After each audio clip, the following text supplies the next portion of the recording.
going to have Webster Tarpley in studio with us, and we're going to be talking about what really happened with the Mumbai attacks, all the evidence of false flags there with Western intelligence trying to get the two nations fighting with each other. We're going to talk about Barack H. Obama and what his presidency is really going to mean to this nation.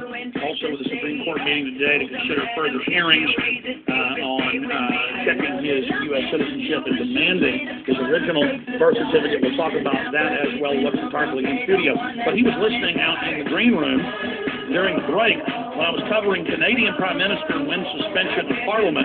We just went live at PrisonPlanet.tv, so I'll recap that for the viewers out there. Canadian Prime Minister wins suspension of Parliament. And this is Governor General Michelle Jean, the representative of the Queen Elizabeth, Canada's head of state, agreed to Harper's request to shut down Parliament until January 26th. The Parliament was reconvened just weeks ago after the October 14th election. Now, he lost control of the government, became a minority party, but was refusing to allow elections in the Parliament to have a new Prime Minister seated. That's how parliamentary systems work. Our country was much more similar to this until 1913, the 17th Amendment, when states' legislators stopped appointing senators. That was their trump with states' rights over total federalism.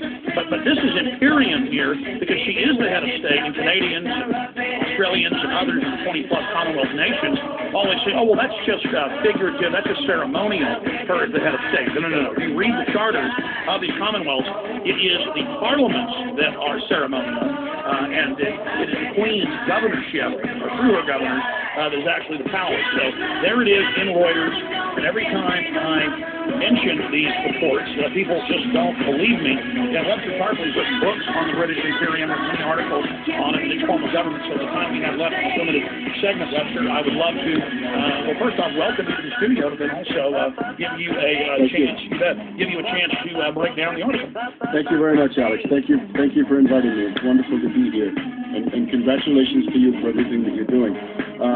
This is the first I've heard of this. There was supposed to be a vote of no confidence against Harper by the Parliament. Now remember, under the Canadian and indeed British Commonwealth system, the Queen is the head of state of all of these places, and it's about 70 countries. It's a huge group. And in the case of Canada and Australia, we have these royal governors general, and the royal governor general is the guy who's just done this guy. Is Governor General Michel Jean. So he's the personal representative of the Queen, and you can see that he has more power than the Parliament and the Prime Minister, meaning that we had this agitation in Canada in the 1960s and 70s, saying that the Constitution had to be repatriated, right? They wanted to bring the Constitution home to Canada, and it turns out that was not done. I would say for people who have trouble with this concept, there are two examples to see that the Queen actually runs the show. One is in the Canadian NAFTA debate, to get the North American Free Trade Agreement passed.